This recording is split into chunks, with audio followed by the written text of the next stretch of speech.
பாட்டா கேட்கணுமா, பட்டாசா சிரிக்கணுமா, பட்டாம்பூச்சி நாட்டா படிக்கணுமா, நல்லதெல்லாம் கேட்கணுமா, நேச் நேச் பட்டாம்பூச்சி கூட்டு புழுக்களையும் குரலாலே நினைக்கணுமா, கூல் கூல் பட்டாம்பூச்சி.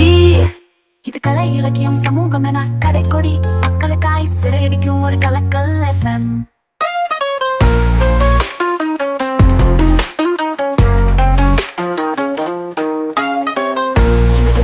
இலக்கியம் சமூகம் என கடைக்கோடி மக்களுக்காய் சிறையடிக்கும் ஒரு கலக்கல் FM.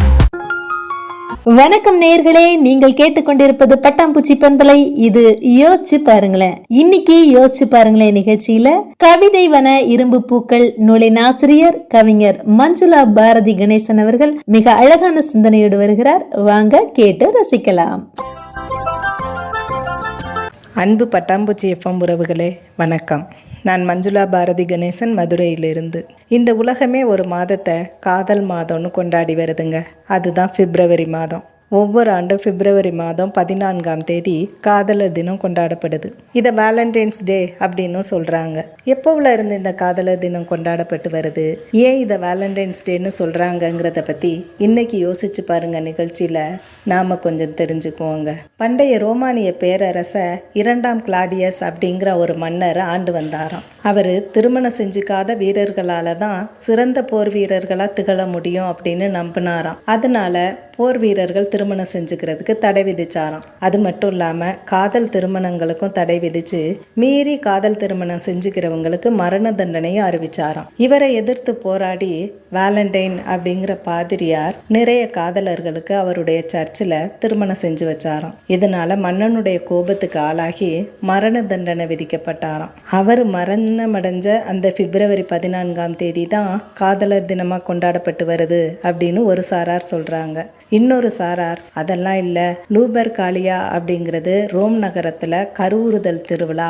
அந்த கருவுறுதல் திருவிழா பிப்ரவரி மாதத்தோட இடைப்பகுதிகளில் தான் நடக்கும். அதை தான் நாளடைவில் கத்தோலிக்க திருச்சபையினர் காதலர் தினமாக மாற்றிட்டாங்க அப்படின்னு சொல்கிறாங்க.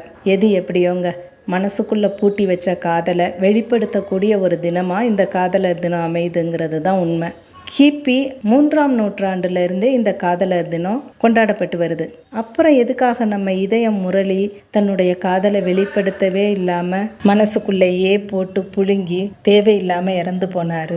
உலகம் முழுவதும் இந்த காதலர் தினம் கொண்டாடப்பட்டு வந்தாலும் இந்த Saudi Arabia, Iran, Pakistan, Malaysia இந்த மாதிரி நாடுகள்லாம் காதலர் தினம் கொண்டாடுறதுக்கு தடை விதிச்சிருக்காங்க. அது மட்டும் இல்லாமல் பொது வழியில் அன்பை வெளிப்படுத்துறதுக்கும் சிவப்பு ரோஜாக்கள் விற்கிறதுக்கும் பரிசு பொருட்கள் விற்கிறதுக்கும் கூட தடை விதிச்சிருக்காங்கங்க. இந்தியாவில் இந்த தினம் கொண்டாடப்பட்டு வந்தாலும் நிறைய அமைப்புகள் இதுக்கு எதிர்ப்பு தெரிவிக்கிறாங்க. இந்த நாளுக்கு எதிர்ப்பு தெரிவிக்கிறாங்க. சீனாவில் கிக்சியோ அப்படின்னு வேறு ஒரு நாள் இந்த காதலர் தினம் கொண்டாடப்படுது. சவுத் கொரியால பிப்ரவரி 14ஆம் தேதி பெண்கள் பரிசு பொருட்கள் கொடுத்து காதலர்களை மகிழ்விக்கிறதும், மார்ச் 14ஆம் தேதி ஆண்கள் காதலிகளுக்கு பரிசு பொருட்கள் கொடுத்து மகிழ்விக்கிறதும் வாடிக்கையா இருக்கு.